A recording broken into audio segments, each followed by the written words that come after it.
Do you want to comment on Facebook Reels? You can comment on a Facebook video with just a few simple steps. Before we begin, please like this video and subscribe to our channel. I've also included some helpful tools and apps in the description, so be sure to check them out. To comment on a Facebook Reel. First, open the Facebook app on your mobile device. Once you're on Facebook, tap the Reels icon at the top or bottom of the screen. Now you are on the Reels feed. Browse through the Reels and find the reel or video you want to comment on.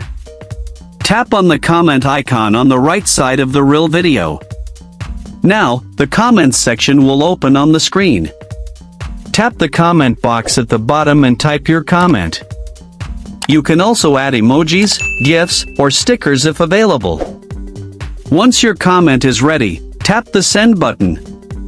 Your comment will now be visible under the Facebook Reel or video. You can repeat these steps to comment on any other Reels or videos on Facebook.